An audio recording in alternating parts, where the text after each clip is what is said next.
Tardes, sean todos muy bienvenidos a la Facultad de Derecho y Ciencias Sociales Victoria de la Universidad Autónoma de Tamaulipas, que en esta ocasión se viste de gala para recibir en una conferencia magistral a la consejera del Instituto Nacional Electoral, maestra Norma Irene de la Cruz Magaña.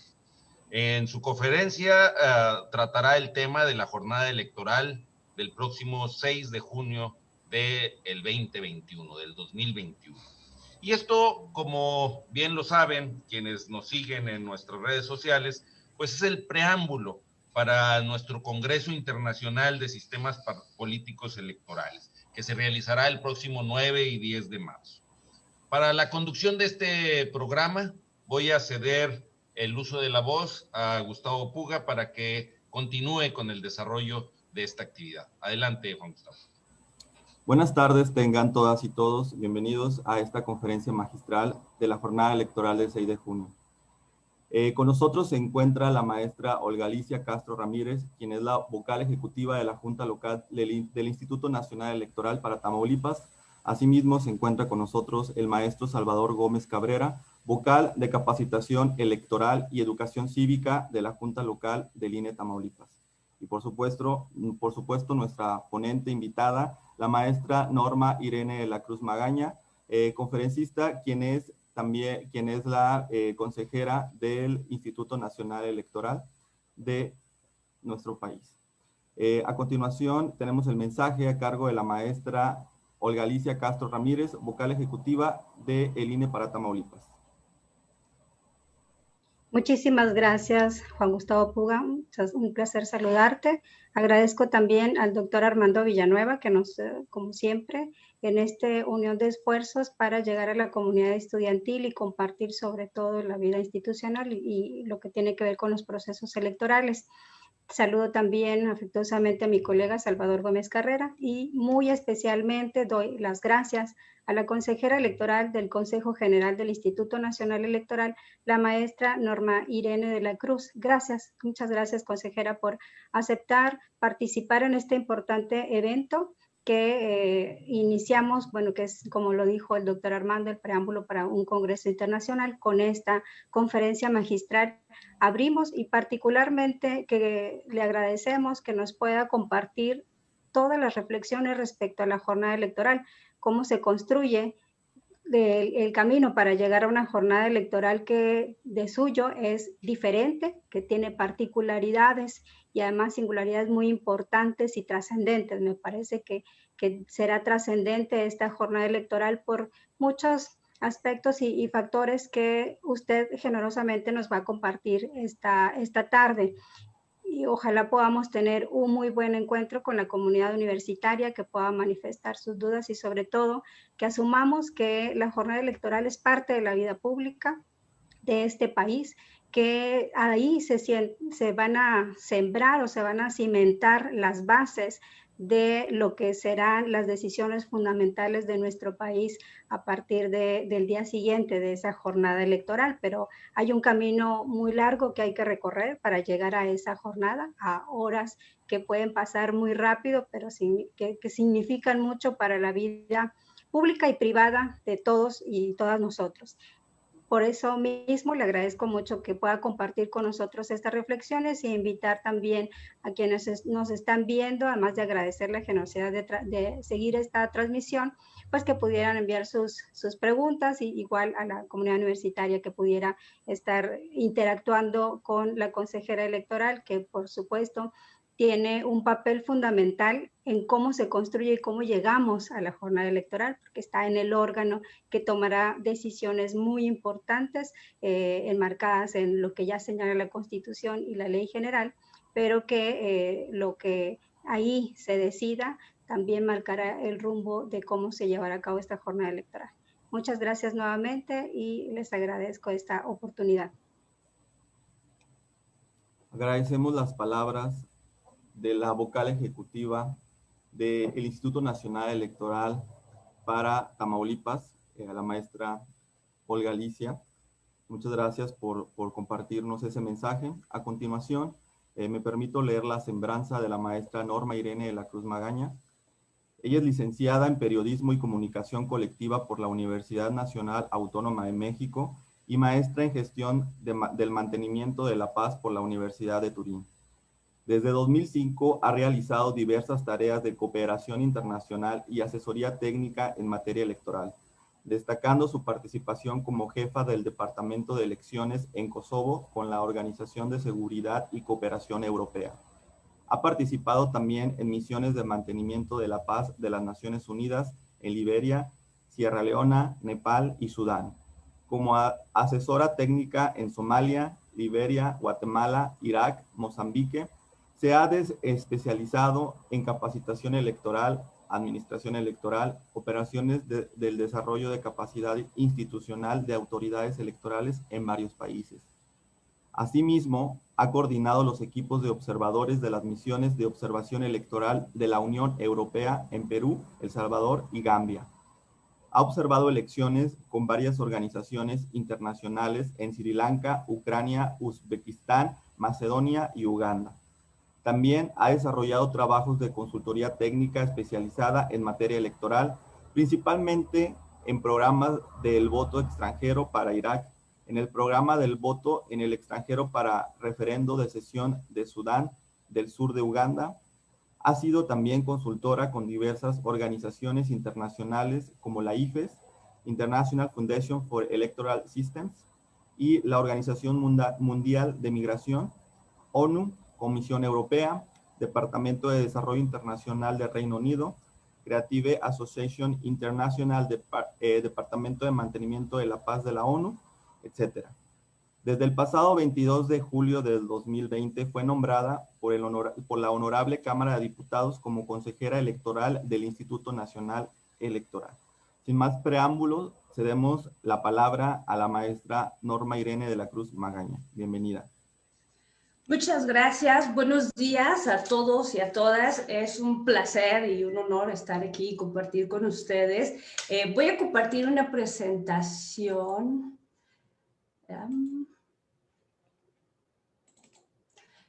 ¿Sí se puede ver?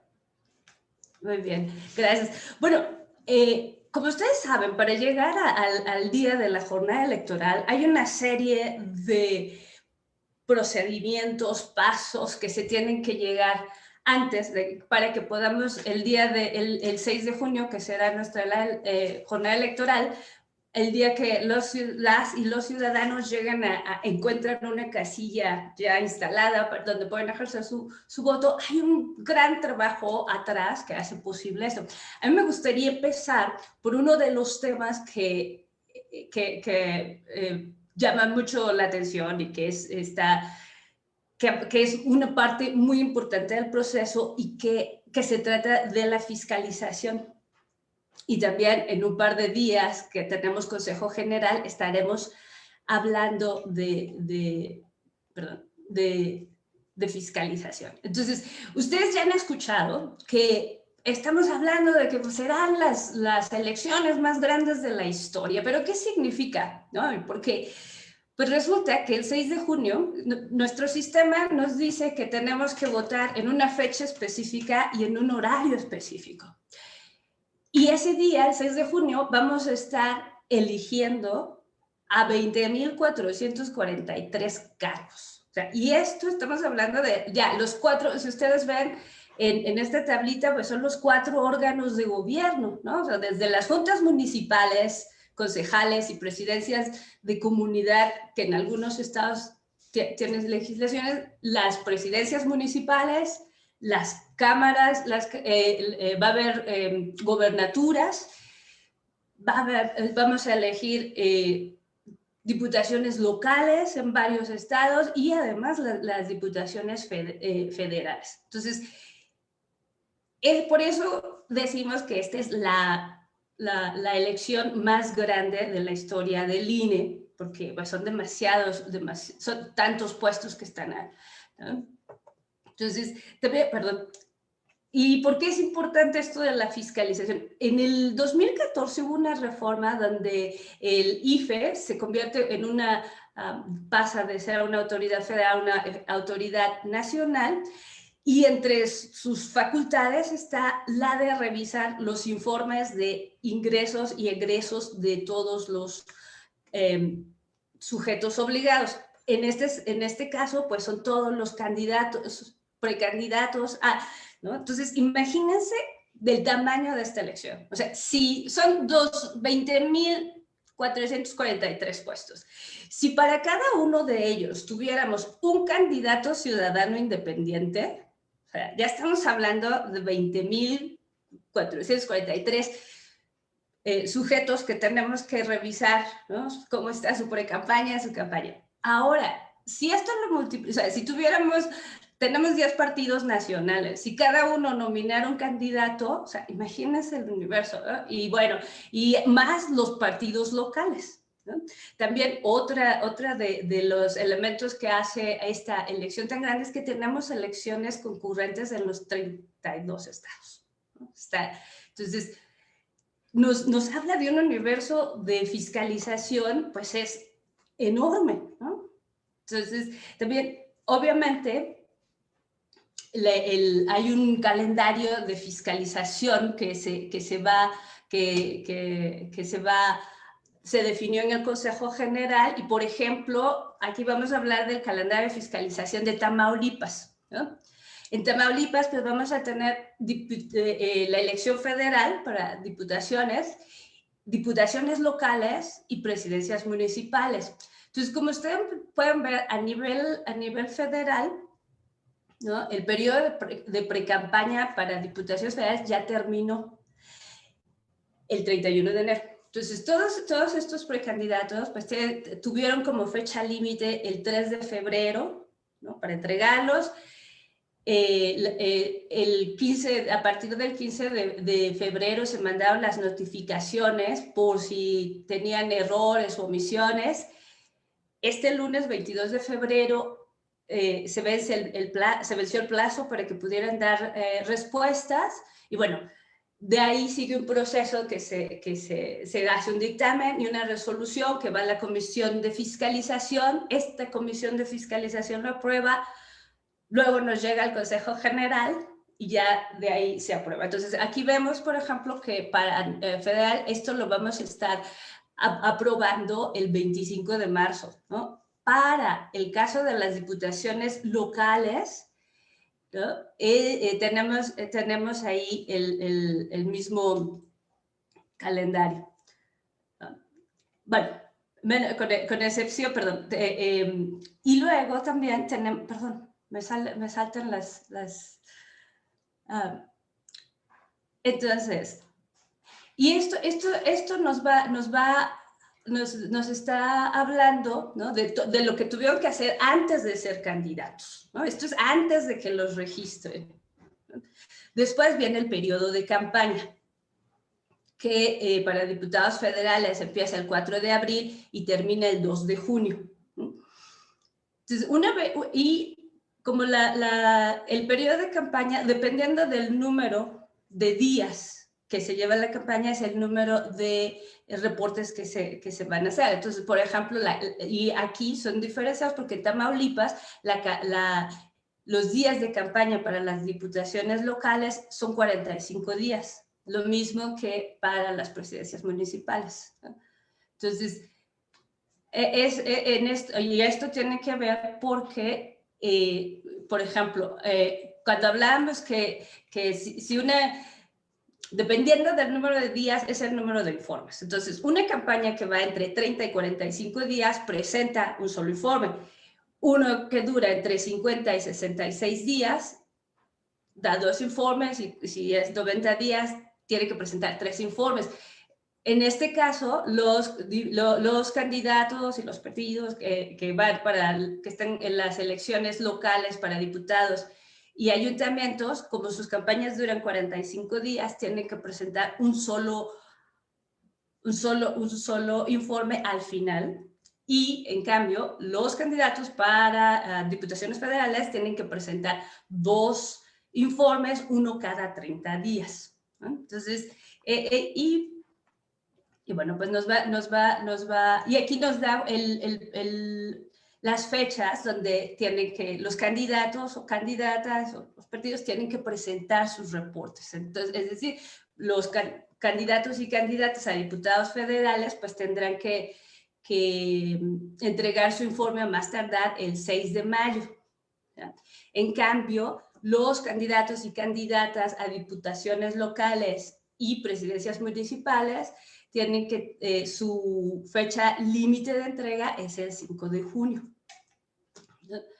Entonces, ¿por qué se vuelve relevante que se fiscalice, ¿no? Y esto es importante porque, por ejemplo, cuando tienes estas campañas, como ven en la imagen de la derecha, ¿no? O sea, es importante que la autoridad fiscalizadora pues conozca la integridad de los ingresos y los gastos de los sujetos obligados, en este caso los candidatos y los partidos, ¿no? Y no solo para saber cómo cómo usan, porque reciben dineros públicos, ¿no? Y también aportaciones privadas. Entonces, aquí tenemos, por ejemplo, si ustedes ven la foto de la derecha, ¿no?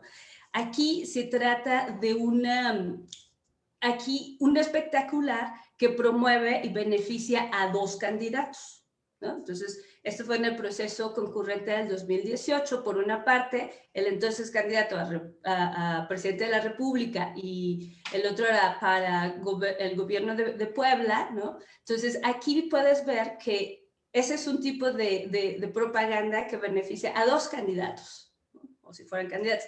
Y si ven la de la derecha, por ejemplo, solo benefician a un candidato.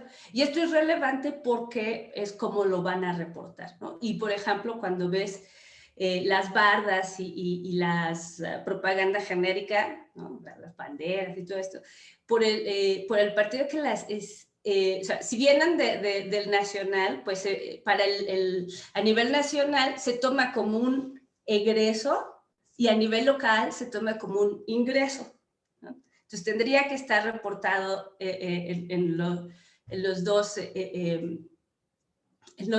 ambos casos, ¿no? Y esto es para que se pueda reportar la proporcionalidad del beneficio. Entonces todo esto lo tenemos que ir, se tiene que ir midiendo porque finalmente también, y nos tienen que comprobar, ¿no? Con documentación, porque pues estás beneficiando de manera general y tiene una temporalidad y bueno, y entonces también tenemos que una vez que se presentan los calendarios, pues, o sea, ¿qué deben de obtener los informes? Uno, el origen y el monto, ¿no? Recuerden que en México tenemos los partidos políticos y los candidatos independientes, una vez que están registrados, reciben financiamiento público. Y también está permitido el financiamiento privado y tiene un límite. Entonces, es importante que nos reporten todas las sectas y de dónde, y tiene que ser comprobable. También es el monto, en qué se lo gastan, ¿no? ¿En qué se lo gastan? ¿Cómo se lo gastan? Y además también con todas las notas o sea, no es que ay, me lo gasté y no tengo recibo. Todo tiene que estar documentado, ¿no? Porque finalmente es parte del ejercicio de rendición de cuentas, y también hay todos estos informes se presentan de manera electrónica mediante el Sistema Integral de Fiscalización, y que es una herramienta que permite trabajar la revisión en tiempo real de los documentos que van subiendo, ¿no? Estos sujetos obligados, y también pues ya va haciendo los reportes y se pueden ir haciendo las observaciones correspondientes. O sea, hay una normativa que dice que los egresos se tienen que registrar en este sistema hasta 72 horas. Entonces, es muy dinámico y sí requiere de una disciplina, ¿no? Porque no puedes dejarlo. Entonces, también el procesamiento de esta información, o sea, la labor de de la fiscalización no solo se limita o se suscribe a los sujetos obligados, ¿no? La unidad técnica de fiscalización pues está para conocer el origen y destino de los recursos que se reciben en las diferentes etapas del proceso, pues puede hacer requerimientos. O sea, no solo es que recibí este dinero, ¿no? Entonces, si no se le... para confirmar que esta información es verídica, bueno, se le pueden pedir requerimientos a las autoridades como la Comisión Nacional Bancaria de Valores, a la Unidad de Inteligencia Financiera, al Servicio de Administración Tributaria, ¿no? También puede requerirle información a personas físicas y morales, ¿no? Como los proveedores de bienes y servicios. O sea, si dices, bueno, oye, te mando aquí una factura de un evento, entonces puedes llamar, oigan, ustedes les dio, o sea, tienen que estar ahí. Y bueno, también una de las nuevas cosas está que se pueden pedir requerimientos a las redes sociales con mayor impacto. Y esto es con la finalidad de conocer cuáles son los usuarios que han contratado propaganda, ¿no? Para posicionarse. Bueno, esto es otra de las cosas. También se hacen monitoreos en la vía pública, ¿no? Para detectar la publicidad, los espectaculares, bardas y mantas, ¿no? También se hace un monitoreo de radio, televisión, periódicos, revistas y redes sociales. O sea, todos estos gastos se tienen que ir comprobando. Y bueno, todo este proceso de fiscalización, pues tenemos una serie de sistemas que nos ayudan a llevarlo a cabo, ¿no?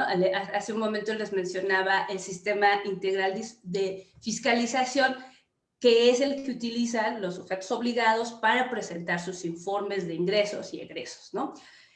También, bueno, es muy relevante porque pues con estas condiciones de pandemia y desde el año pasado ya el Consejo General también aprobó que las notificaciones, oficios y acuerdos también se realicen por medio de este módulo de notificaciones en el sistema.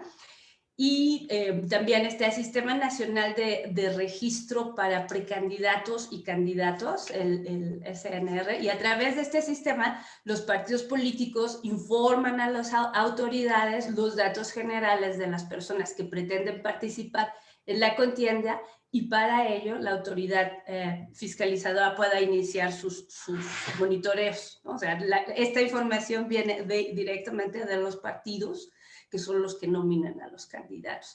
También tenemos el Sistema Integral de Monitoreo de Espectaculares y Medios Impresos. Este se alimenta de las evidencias que van recabando los monitoristas que apoyan la revisión, ¿no? Entonces ellos van al campo, van documentando y después se hace un cruce de información. También tenemos un Registro Nacional de Proveedores. Entonces, en este sistema, todas las personas y compañías que quieran ser proveedores de bienes y servicios para los sujetos obligados deben de registrarse, ¿no? O sea, no es que no le tienen que pasar por un filtro, y también tienen que estar en un requisito mínimo, estar dados de alta en el SAT, contar con una e-firma, ¿no? Que sean sujetos fiscalizables, porque tienen la obligación y aquí es otra cosa, los partidos tiene la obligación de contratar únicamente a aquellos proveedores que están inscritos en este registro nacional. Y bueno, también la unidad técnica pues hace requerimientos periódicos al SAT para conocer que los proveedores inscritos no sean calificados por la autoridad tributaria como contribuyentes que presuntamente realizaron operaciones inexistentes, y en cuyo caso se dan de baja y no se pueden registrar. O sea, hay un cuidado si ustedes ven todos estos sistemas, hay un cuidado en cada uno de ellos para que podamos hacer el trabajo de la fiscalización, que es complejísimo. También en la unidad técnica de fiscalización, otra de las cosas que tiene que hacer debe conocer, sustanciar y resolver todas las quejas que se presentan en materia de fiscalización.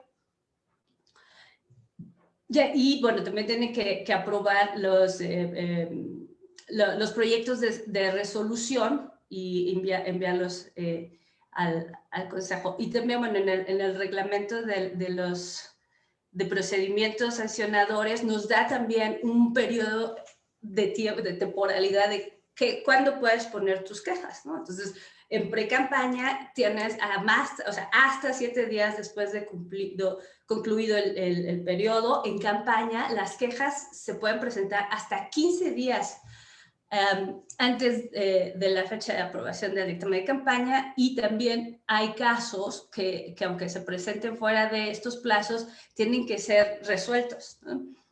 Y esto fue un mandato expreso de la Sala Superior del Tribunal del Poder Electoral de la Federación, que desde el 2015 ordenó que todas las quejas relacionadas con la fiscalización de los ingresos y gastos de los sujetos obligados se resuelvan en la misma sesión del Consejo General, en la que se discuten y se aprueban los dictámenes, ¿no? Y pues y tiene como finalidad que en caso de que derivado de algún procedimiento de queja se detecten ingresos o gastos no reportados o aportaciones de personas impedidas por la ley de beneficio, bueno, en fin, que estos entre otros, que estos deben ser sancionados y sumados al tope de gasto de campaña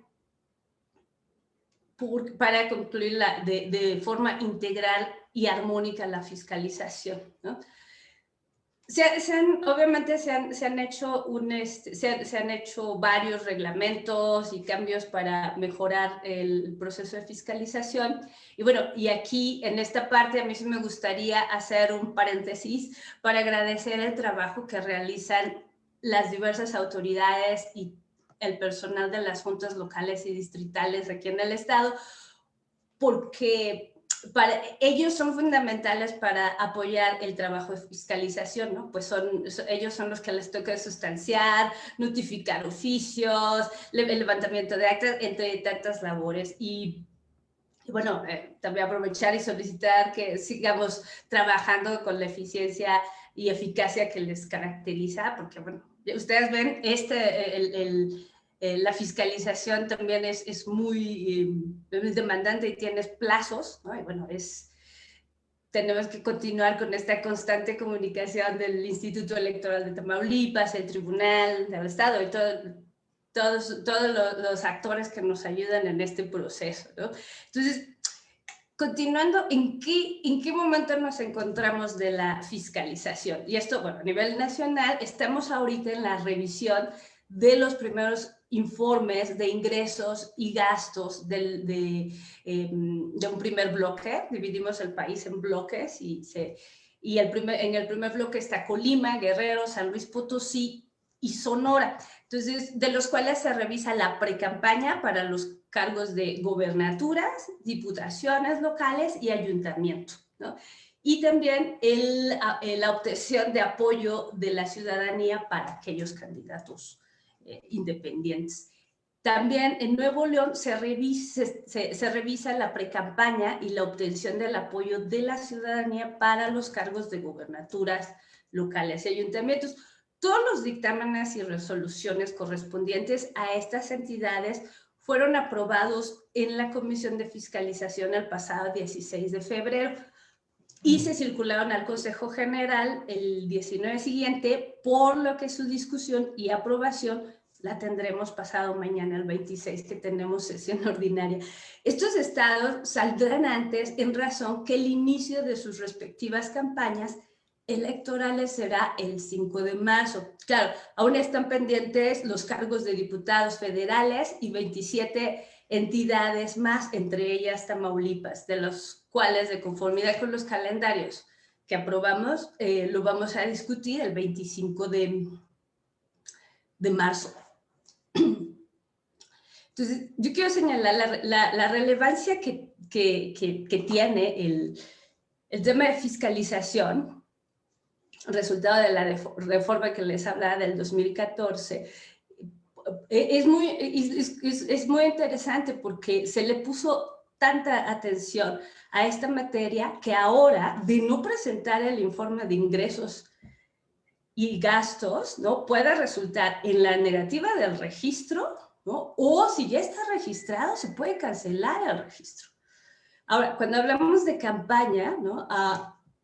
Se determinan topes de gasto de campaña, ¿no? Lo hicimos en el Consejo General, se van a hacer a los estados. Entonces, también esta misma reforma nos dice que hay un tope. Si se llega a rebasar, ¿no?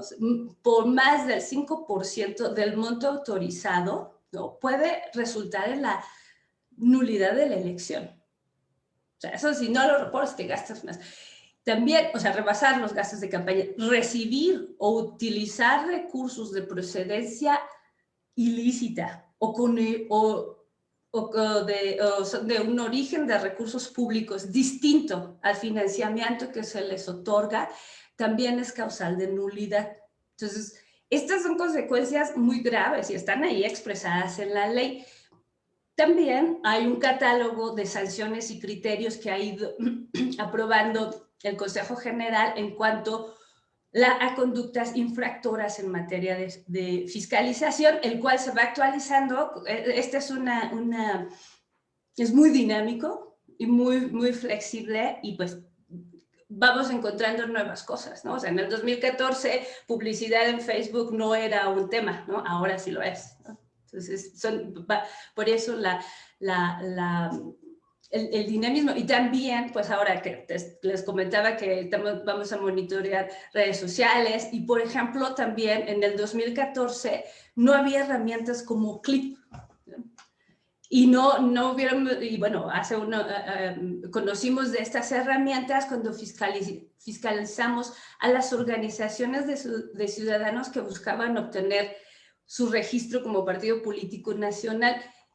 Entonces, la detención de personas que realizan actos de precampañas, cuando los partidos informan que no realizarán precampaña, o sea, si el partido nos dice, ¿de acuerdo que hay un sistema de candidatos que ellos tienen que registrar? Entonces, si te registran y te dice, si dice el partido, oigan, no tenemos precampañas, y luego resulta que sí, también hemos visto que pues tienes que ir por eso un catálogo de conductas, ¿no? Hay partes que están muy reguladas y otras partes que tienen espacio para que se puedan mejorar, pero bueno, eso se tiene que hacer desde el legislativo y pues nosotros estamos pendientes en todos estos casos y con miras de ir mejorando este sistema y que todas las actividades de todos los actores políticos se encuentren apegadas a derecho y en caso contrario, pues sancionarlos conforme al marco legal respectivo. Entonces, esta es una parte que quería platicarles antes de que entráramos al proceso, porque esto marca toda la etapa del proceso. Entonces, hablamos de tres momentos, ¿no? La preparación de la elección, que empezó el 7 de septiembre, cuando durante la primera sesión que tuvimos del Consejo General, que dimos por iniciado. Y esta etapa de preparación de la elección, pues empezó el 7 de septiembre y terminará el 5 de junio, digamos, ¿no? Luego tenemos la jornada electoral, que es el día donde salimos a votar, que es el 6 de junio y que empieza a las 8 de la mañana del primer domingo de junio y la jornada electoral concluye con la clausura de la casilla. Y luego tenemos esta otra etapa que ya es la de resultados y declaración de validez de las elecciones, ¿no? Entonces aquí esta se inicia con la remisión de documentación, expedientes electorales a los consejos distritales y concluye con el cómputo y la declaración de resultados. Entonces, cuando el 6 de junio, por cierto, antes de que entremos ya de lleno a la jornada, un anuncio parroquiano. Si los van a visitar los CAES para decirles que ustedes han salido sorteados, abran la puerta y participen, por favor. Bueno, el 6 de junio, las elecciones empiezan a las 8 de la mañana. las casillas se instalan un poco antes, ¿no? Todos los funcionarios de casilla tienen que llegar a las 7:30 de la mañana, ¿no? Ahorita estamos precisamente visitando a los y las ciudadanas que salieron sorteados, que van a ser capacitados y que estarán ellos atendiendo y recibiendo los votos de sus vecinos y vecinas. Entonces, una vez que a las 7, bueno, rapidísimamente con las casillas. Tenemos 4 tipos de casillas. Tenemos casillas básicas, estas que reciben la votación de entre 100 y 750 personas. También tenemos casillas contiguas. Cuando hay más de 750 personas en la lista nominal de la sección, se instalan casillas contiguas. Y bueno, eso ya ustedes seguramente han visto que se dividen en orden alfabético. También tenemos casillas extraordinarias. Esto es cuando hay condiciones geográficas, de infraestructura o socioculturales de una sección que hacen difícil que todas las personas que habitan ahí puedan asistir al mismo sitio, y pues se instala este tipo de casillas. También puede haber extraordinarias contiguas, y también tenemos casillas especiales, que son las que pueden recibir el voto de las personas que el día de la elección se encuentran fuera de la sección que corresponde a su domicilio. Entonces, a las 7:30 empiezo con lo primero que es la instalación de la casilla. Entonces, hay que identificar quiénes están presentes en la casilla, y los que están presentes pues son los funcionarios de casillas, ¿no? Esperamos que estén los propietarios y suplentes. Están ahí los representantes de los partidos que estarán acreditados y tienen derecho a estar ahí. Pueden estar observadores electorales, observadoras que también estarán acreditados. Entonces, una vez que se acrediten, puede ser que por alguna razón alguno de los funcionarios propietarios tuvo un inconveniente y no llega, ¿no? Entonces, pero para esto tenemos que esperar. Aquí nuestro sistema electoral nos dice casi al minuto a minuto de lo que vamos sucediendo durante la jornada electoral. Entonces, una vez identificamos a los que están en la casilla, y esto lo hace el presidente o la presidenta de la casilla, ¿no? Todo el mundo va a estar acreditado, ya tomará nota. Si se llegara a dar el caso que dieran las 8:15, ¿no? y no se completa la integración de la mesa directiva, pues bueno, aquí si hay alguno de los suplentes toma el cargo de los propietarios, y se va de preferencia que sean todos los que están que han sido capacitados, ¿no? Y bueno, ocupan los cargos. Y también el presidente, si estuviera el presidente en la casilla y tiene a los diferentes suplentes, él les puede dar los cargos. Y si llegara el caso de que aún así no se completan las 6 personas para integrar la mesa directiva, entonces a las personas que estén formadas en la fila ellas o ellos pueden asumir las funciones de funcionarios. Y bueno, obviamente eso puede ser uno de los problemas que puede suceder. El otro es que puede haber un cambio de domicilio, y bueno, esto solo puede ser de manera justificada. O sea, imagínense que llegan al lugar donde se iba a instalar la casilla y tiene un candado, o no encuentran la llave, o llovió antes y se inundó, o no sé, o no tiene está cerrado, o no te garantiza las condiciones de libre acceso, o compromete el secreto del voto. Y bueno, ahora también tenemos que considerar que no puedas mantener la sana distancia, ¿no? Por ejemplo. Entonces, si se llegara a dar uno de estos casos, se hace un cambio de domicilio justificado. Obviamente hay una serie de requisitos, también la ley nos dice en qué supuestos, y en el artículo 225 de la ley JIPE nos dice, bueno, si lo vas a cambiar a donde te vas, tiene que ser de fácil y libre acceso para los y las electoras, que toda la instalación garantice el secreto del voto, que no sean casas habitadas por servidores públicos de confianza de ningún nivel, que no sean también inmuebles o propiedad de dirigentes de partidos políticos o candidatos, no pueden ser establecimientos de fábricas, templos o locales destinados al culto o locales de partidos políticos, por supuesto, y bueno, tampoco tienen que estar locales ocupados de cantinas o cosas así. Entonces, solamente se puede hacer cuando tenemos una causa justificada. Obviamente se van a ir, aquí tenemos algunos ejemplos de cómo se va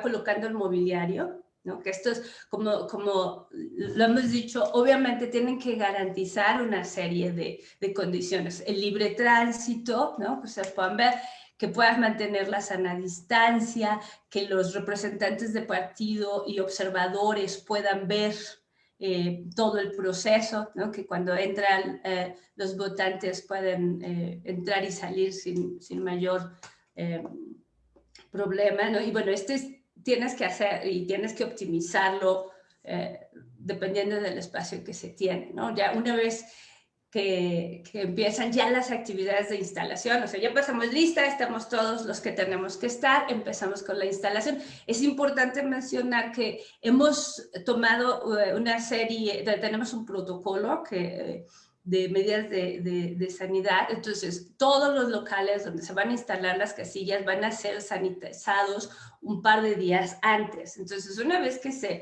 se va a iniciar, se revisa que toda la documentación esté completo, ¿no? Y le muestra que todo está ahí, perdón, que todos los materiales están ahí, y también empiezan a dividir tareas, ¿no? Se arman las urnas, se cuentan las boletas. Es importante mencionar que si algún representante de partido pide que firmar las boletas, pues lo puede hacer, ¿no? También se colocan todas las señas, ¿no? La identificación de la casilla, también va a haber pósters de quién puede votar y todas las medidas de sanidad que se tienen que seguir, ¿no? Durante la votación, pues bueno, también es cuando tú llegas a la votación inicia a las 8 de la mañana, ¿no? No puede iniciarse antes. A veces inicia después porque la instalación, recuerden que aquí también tienen que contar las boletas, y por ejemplo en Tamaulipas pues van a tener 3 elecciones el mismo día, ¿no? Entonces, bueno, una vez que empieza la votación, les van a solicitar que hagan una fila, ¿no? Respetando las señales de sana distancia. Y bueno, un escrutador va a verificar que estén en el lugar, que estén en la casilla que les corresponda, y bueno, obviamente se le da facilidades y prioridad para personas con discapacidad, adultos mayores, mujeres embarazadas o personas con niños o niñas en brazos, para que voten sin necesidad de hacer fila. También es importante recordarles que usar cubrebocas, ¿no? Sí hay que ir con el cubrebocas en caso de que usted llegue a la casilla y no tenga, allá le pueden proporcionar uno, pero mejor hay que ir con el cubrebocas. Al entrar a la casilla nos van a dar gel, ¿no? También cuando llegas a identificarte, le das tu tarjeta, pero la pones en la mesa, o sea, no se la das en la mano, te van a revisar que estés en la lista, ¿no? Una vez que te encuentran en la lista, te van a dar tus boletas electorales para que vayas al cancel a votar en secreto. Lleva tu pluma o tu marcador. Si no lo llevas, no importa, ya va a haber, pero por cuestiones de sanidad. Y bueno, una vez que, bueno, también antes, cuando llegas, pones tu credencial, te van a revisar el pulgar que no tenga marcas. Entonces, ya una vez que te dan tus papeletas, regresas, ¿no? Las pones en las urnas y te van, ya el escrutador pues te va a dar te va a poner la tinta, es como un ron, ¿no? También es que no se, para que no va a haber contacto, se va a marcar la credencial del lector y lo lo van a poner en la mesa y les van a decir a ustedes que lo agarran en la esquina mientras les marcan, va a haber 2 marcas en su credencial del lector, en las elecciones federales y el cuadrito de locales, ¿no? Entonces también en la lista nominal marcarán que la persona ya votó y bueno, también una vez que terminas depositas tu voto, te marcaron tu credencial y al dedo y le ponen en la lista que ya el sello de voto, se retira se retira él o el elector. También puede ser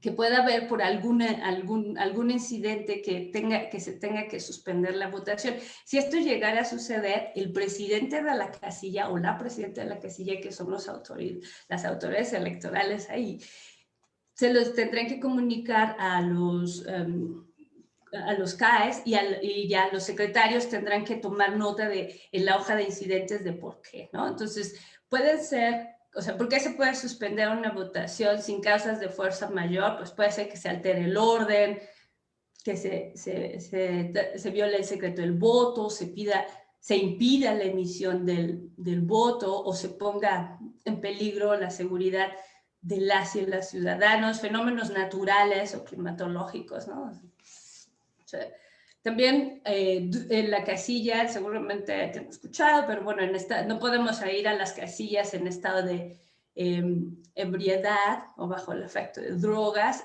Sí es importante. Antes decíamos que no podías ir con el rostro cubierto y ahora vamos con el cubrebocas hasta el banco, ¿no? Entonces, sí es importante llevar tu cubreboca, ¿no? Gente que lleva propaganda de partidos políticos no puede entrar, ¿no? En fin, y también es importante recordar que en el instituto, ¿no? Tenemos una serie de medidas de inclusión para que todas y todos puedan ejercer su voto. Entonces tenemos medidas de inclusión para personas con discapacidad y bueno, primero se les debe dar preferencia, ¿no? Para que pasen. Y también si estas personas van acompañadas de una persona de su confianza para emitir su voto, también la persona que lo acompaña pues tiene que llevar cubrebocas y su credencial de elector, ¿no? Entonces también, por ejemplo, en las casillas hay unas mamparas especiales que se colocan encima de la mesa para las personas que usan sillas de ruedas, ¿no? También las personas, por ejemplo, con discapacidad visual, pues pueden acudir acompañadas de un perro guía para que transiten libremente, o si van con un familiar, también los pueden acompañar. En el caso de discapacidad visual, se le pregunta si quiere utilizar la plantilla Braille, ¿no? Y si no puede, en fin, se le preguntan y se les dan opciones. Si, por ejemplo, el elector no conoce o no desea utilizar esta plantilla Braille, pues alguien de su confianza le puede ayudar, ¿no? También, también vienen las medidas para garantizar el voto de las personas trans, porque en ningún momento, en ningún caso, se podrá impedir el voto cuando la apariencia de una mujer u hombre de la persona, o sea, la expresión de género, no coincida con la fotografía de su credencial para votar, ¿no? Entonces, el nombre o el nombre o el sexo que aparecen en la credencial. Entonces, si surge alguna observación por parte de las personas presentes en la casilla, tenemos un tríptico que se llama medidas de nivelación para garantizar el derecho al voto de las personas trans. Entonces, la secretaria anota en la hoja de incidentes y en su caso recibe un escrito de incidentes, ¿no? Y bueno, también, no sé, porque esto es porque parte de nuestras políticas, bueno, uno es no impedir el derecho del voto a nadie cuando la expresión de género no coincida. Tampoco, tenemos que dar un trato igual, digno y sin distinción, ¿no? También tenemos que dirigirnos a las personas electoras por su apellido, como aparece en la credencial del elector, ¿no? Y también pues tenemos que abstenernos de aplicar procedimientos adicionales para confirmar la identidad, ¿no? También es importante, les decía, el presidente o presidenta de la casilla es él o la responsable de vigilar que en todo momento se respete el derecho de todas las personas a votar en la casilla con libertad, en secreto y sin discriminación alguna, ¿no? Una vez que se termina la votación, pues viene el escrutinio y cómputo, ¿no? Viene el escrutinio y cómputo, que es donde vamos a empezar a contar los votos, ¿no? O sea, aquí es importante que recordemos que esto se hacen de manera simultáneos, ¿no? Vamos, o sea, se van a contar las boletas para la elección de diputados federales, ¿no? Se van a contar al mismo tiempo, ¿no? Otros funcionarios contarán las que son para el Congreso local, en el caso de Tamaulipas, y la otra para los ayuntamientos. Entonces, antes de iniciar esta parte, tenemos un cuadernillo que siempre les recomendamos a los funcionarios y las funcionarias que lo revisen. Y bueno, antes de empezar cualquier cosa, tienen que desinfectar todo otra vez, ¿no? O sea, utilizar gel, limpiar los bolígrafos, los lápices, todas las cosas que todo lo que van a utilizar para trabajar, hay que limpiarlo otra vez, desinfectarlo. Y bueno, entonces ya el presidente declara que el escrutinio y cómputo va a iniciar. Entonces, primero el secretario de la mesa directiva cuenta las boletas que sobraron. Recuerden que en las casillas pueden tener entre 100 y hasta 50 electores. Entonces, no el 100% de los electores participan y entonces te van a sobrar boletas. Entonces, hay que contarlas, inutilizarlas, ¿no? Se les ponen 2 líneas y se guardan en un sobre correspondiente de boletas sobrantes, ¿no? Entonces, y lo mismo lo hacemos para las otras elecciones, ¿no? Una vez que también hay que contar cuántos... ¿Se acuerdan que cuando llegamos a votar, ya una vez que te marcaron tu credencial, le tienen que poner un sellito a la lista nominal? Bueno, pues contamos 2 veces cuántos votaron. Y pues tiene que ser, vamos a encontrar que el número de ciudadanos que votaron. O sea, tienen ahí, si se dan cuenta, es como otra medida de seguridad, porque tú ya contaste cuántas boletas te sobraron. Ya contaste cuántas personas votaron en la lista nominal y luego vas a contar cuántos votos sacas de la urna y la suma de todo esto, pues tiene que ser el número de boletas que recibiste, ¿no? Entonces, una vez que ya se abren abres las urnas, y aquí está así, las vacían y le muestran a los representantes que ya no quedó ninguna boleta en la urna, ¿no? Y entonces empiezan se hacen 2 equipos, el equipo del primer secretario y el segundo escrutador, clasifican y cuentan los votos para las diputaciones federales y al mismo tiempo el segundo secretario y el tercer escrutador o escrutadora cuentan y clasifican los votos de las elecciones locales. Entonces, primero se hace haremos el de diputados y luego el de los ayuntamientos, ¿no? También, obviamente, hay un cuadernillo donde tienen que ir anotando los resultados y se van contando, se hace la sumatoria y los resultados se publican afuera de la casilla. Entonces, esa es la parte del escrutinio y cómputo. Una vez que se termina el escrutinio y cómputo y se guardan todos los materiales en los diferentes sobres, preparamos el paquete electoral y ahí ya empieza la transmisión para iniciar la siguiente etapa, que es el conteo y la declaración de resultados. Como ustedes, uno de los grandes retos que nos ha dejado la pandemia, no solo que tenemos que hacer todo virtual, es cómo lo hacemos. Las elecciones no las podemos hacer virtuales, ¿no? Tenemos que estar. Entonces, se han hecho. Hemos tomado una serie de medidas y protocolos que en Hidalgo y en Coahuila fueron bastante exitosos y nos dejaron muchas lecciones aprendidas. Entonces, bueno, aquí reiterarles que entre las medidas sanitarias que están, va a haber operativos de limpieza y desinfección de todos los lugares.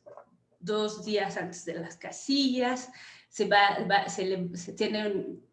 todas las casillas tendrán equipo y materiales de limpieza y desinfección para durante todo el proceso. Incluso una vez que terminemos las casillas, porque muchas de las casillas son locales particulares que nos prestan, una vez que se termina la elección, regresarán los equipos a desinfectarlo otra vez y dejar todo limpio, ¿no? Entonces también un día antes se van a poner las señalizaciones en el piso para que nos indiquen cuánto es el 1.5 metros para mantener la sana distancia. Vamos a hacer, se van a instalar avisos, ¿no? Para recordar sobre las medidas sanitarias. También,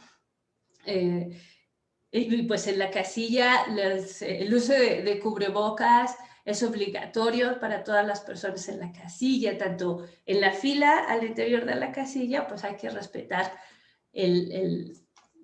al menos 1,5 metros de distancia entre cada persona.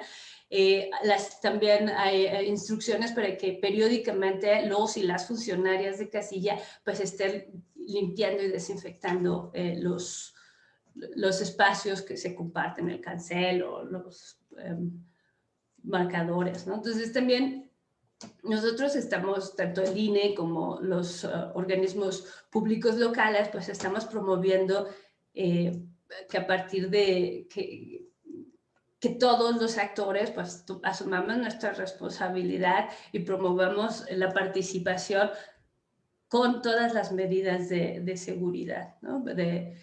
Y bueno, pues reiterarles que vayamos con cubrebocas, mantengamos la sana distancia, lleven su marcador, ¿no? Y si no, ya va a haber, pero sí es importante que participemos todas y todos. Y bueno, sobre todo en este proceso tan grande, tan interesante y que, bueno, obviamente nos obliga a hacerlo en una nueva realidad. Y bueno, esto sería, hay una cosa, durante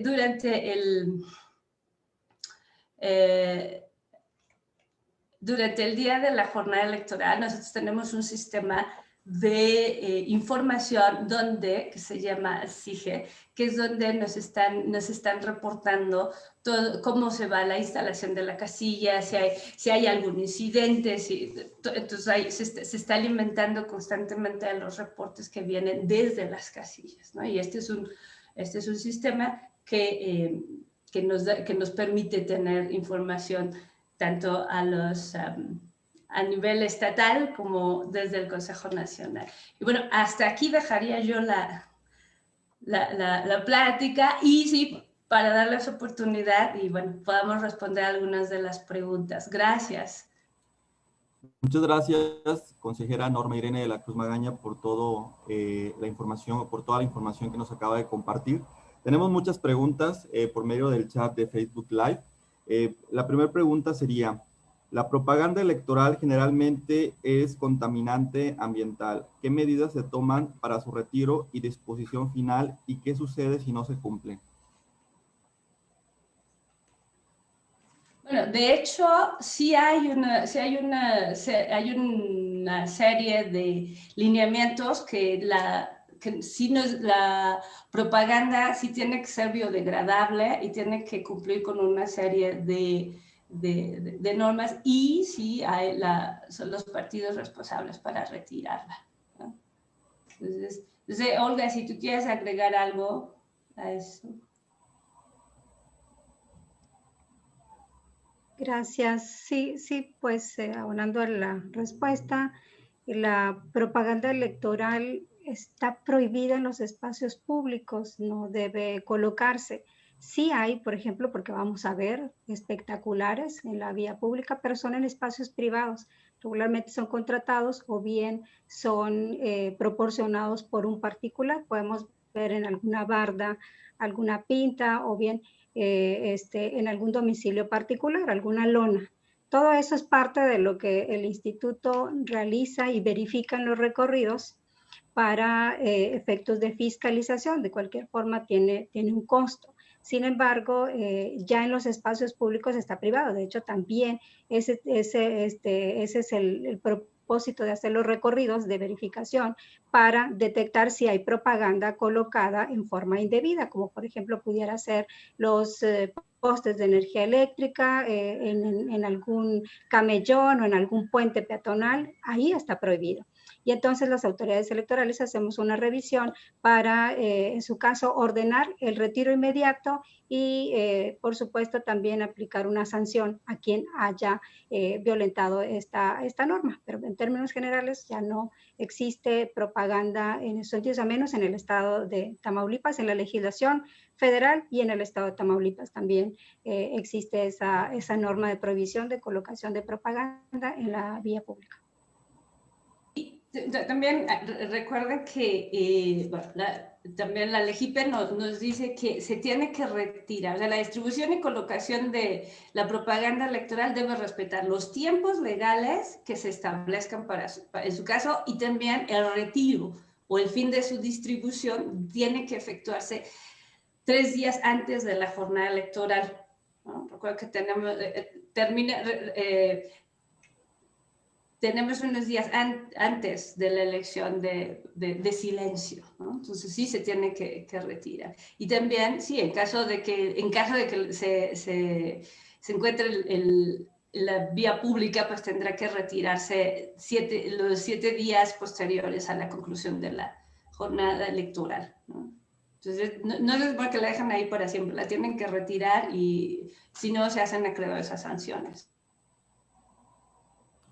Muchas gracias por su respuesta. La siguiente pregunta es la siguiente. ¿Qué pasa si algún candidato o candidata se excede del monto que se le designó como presupuesto? ¿Cuáles serían las acciones que se tomarían y si hay ejemplos recientes? Y como mencionábamos, se han determinado los topes de campaña para los candidatos a diputados federales. Entonces, la ley es muy específica. Si tú rebasas el tope de campaña, ¿no? y si es más del 5%, si estás registrado o registrada, puedes perder el registro o se te puede negar el registro, ¿no? Entonces, ¿no? O sea, ahí la ley se expresa, ¿no? Entonces, eso es lo que puede pasar si te pasas. Y también si en una elección, o sea, si ya pasó la campaña y en tu reporte al final se encuentra que excediste los topes de gastos de campaña, o se detecta que hubo financiamiento ilegal, se podría hasta anular la elección. Muchas gracias. La siguiente pregunta es, ¿con qué mecanismos cuenta el Instituto Nacional Electoral para controlar los flujos de dinero en efectivo de las campañas electorales? Es que en teoría no debería haber dinero en efectivo, ¿no? Todas las actividades tienen que, por ejemplo, si tú quieres ser candidato independiente, tienes que abrir una cuenta, ¿no? Todo el dinero tiene que ser, lo tienes que ¿de dónde viene y a dónde va, ¿no? y también se tendrían que declarar. En teoría no se puede, pero sí tendrían que hacer un recibo, tiene que haber una comprobación de dónde vienen esos recursos. Olga, no sé si quieres comentar algo.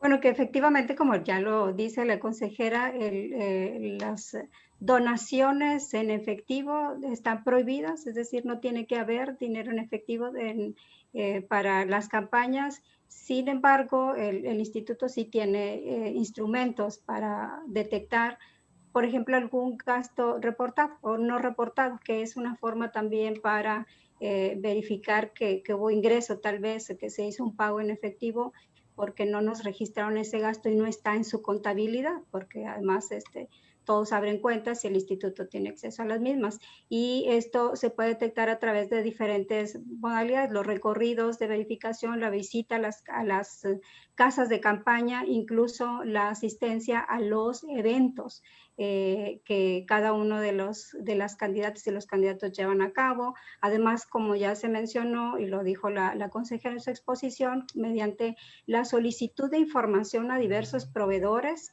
a presuntos donantes también, incluso también a empresas de redes sociales para conocer si hubo contratación por parte de candidatos, de partidos o incluso de terceros que beneficia alguna candidatura. Entonces, en general, además de la revisión de la contabilidad y de las facturas que que realizan los partidos políticos en el sistema integral de fiscalización, pues también hay acciones que se llevan a cabo por parte de los auditores en cada una de las entidades para detectar efectivamente gastos que no están siendo reportados y donde pudiera también presumirse el ingreso de dinero en efectivo. Sí, a mí me gustaría agregar una parte, porque sí, efectivamente con el flujo de dinero en efectivo, aquí, o sea, sí hay, en el reglamento de fiscalización permite recibir unas aportaciones que sean igual o menores, esto es importante, que sean igual o menores a 90 UMAS, es decir, una UMA es de 89 pesos, .62. Entonces, las aportaciones en efectivo legalmente permitidas son de 8,000 pesos con 65 centavos. Si fuera una aportación que fuera mayor que esa, debe hacerse ya sea mediante cheque o transferencia electrónica, porque el mecanismo que se hace es solicitar a la Comisión Nacional Bancaria de Valores los estados de cuenta de las cuentas bancarias de todos los partidos y precandidatos y aspirantes a candidatos independientes, y se van punteando los ingresos que se reciben en ellas. O sea, si se llegaran a revisar ingresos irregulares, se hace la observación para que nos expliquen. Entonces, sí hay un límite muy pequeño del dinero que se puede dar en aportaciones al efectivo. Gracias. Muchas gracias. La siguiente pregunta es, ¿se permitirá el voto a las personas que se nieguen a seguir los protocolos sanitarios al momento de ir a votar? Pues mira, es que aquí tenemos es una cuestión también de, sí, nosotros estamos promoviendo que el uso de cubrebocas dentro de la casilla es obligatorio, ¿no? Y hacemos un llamado a toda la ciudadanía a cuidarnos, ¿no? A cuidarnos a todos y utilizar el cubrebocas. Lo que va a llegar, si tú llegas a la casilla y no tienes cubrebocas, los funcionarios te van a ofrecer un cubrebocas. O sea, te va a decir, mientras estás ahí lo puedes usar los minutos en lo que te tardas a votar y si quieres cuando salgas te lo quitas, pero sí es necesario tener usar el cubrebocas, ¿no? También, y es parte ahí de la responsabilidad de todos, ¿no? Y de todas, de cumplir con las obligaciones, bueno, y también ir a votar y cuidarnos, ¿no? Y seguir las recomendaciones de sanidad. Muchas gracias. Tenemos muchas preguntas que nos siguen llegando, pero por cuestión de tiempo, me permito hacer una última pregunta. Si bien la Constitución en el artículo 35 señala como derecho el votar, también en el 36 lo señala como obligación, cuyo incumplimiento se sanciona por el artículo 38 de la Constitución con 1 año de suspensión de los derechos. ¿Se aplicará esta sanción a quien no vote? No. Bueno, hasta el momento, aquí en nuestro sistema que el voto es un derecho obligación, ¿no? Entonces, aunque no es, a diferencia de otros países donde donde el voto es obligatorio y donde si no te presentas con razón justificada te dan una multa por no ejercer tus derechos, en este momento nosotros no hemos tenido un caso de tener que multar a alguien por no ir a votar, ¿no? O sea, aunque sí, efectivamente está ahí, pero no se han dado casos. Muchísimas gracias, consejera, por todas sus respuestas. A continuación, será la lectura de reconocimiento a cargo del doctor Armando Villanueva Mendoza, director de la Facultad de Derecho y Ciencias Sociales de la Universidad Autónoma de Tamaulipas, Campus Victoria. Adelante, doctor. Muchas gracias, Gustavo. Pues excelente su intervención, consejera. Realmente, pues quedamos pues muy satisfechos con su participación en esta tarde. Creo que se han tocado temas fundamentales para toda la juventud tamaulipeca, para la juventud estudiosa y para las personas que tienen interés en conocer la materia electoral de forma sencilla y de forma accesible. Como realmente lo explicó en el transcurso de su intervención, y las respuestas también a los cuestionamientos con todo conocimiento. Y por consecuencia, bueno, pues la Universidad Autónoma de Tamaulipas, y en especial la Facultad de Derecho y Ciencias Sociales Victoria, le otorgan el reconocimiento a la maestra Norma Irene de la Cruz Magaña por haber impartido la conferencia denominada la Jornada Electoral del 6 de junio de 2021, organizada por la Facultad de Derecho y Ciencias Sociales Victoria. Verdad, belleza y probidad, y un servidor, Armando Villanueva Mendoza, suscribe el reconocimiento con esta fecha. Se lo haremos llegar por los conductos adecuados.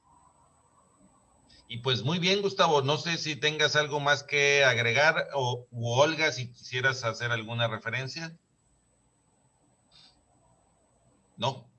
Bueno, pues si no es así, pues quiero agradecer a toda la comunidad universitaria que nos ha seguido a lo largo de esta transmisión. Sé que el tema fue de gran interés para todos ustedes y que aún se mantienen expectativas, y por eso los invitamos a nuestro próximo Congreso Internacional, y también a quienes deseen participar en el Diplomado de Derecho Electoral que próximamente iniciaremos dentro de la facultad, en concordancia con el Instituto Nacional Electoral y el Instituto Electoral del Estado de Tamaulipas. Y nuevamente reiterar mi agradecimiento a la institución representada por Olga Alicia Castro, al maestro Salvador Gómez Carrera, y muy en especial a la consejera Norma de la Cruz Magaña.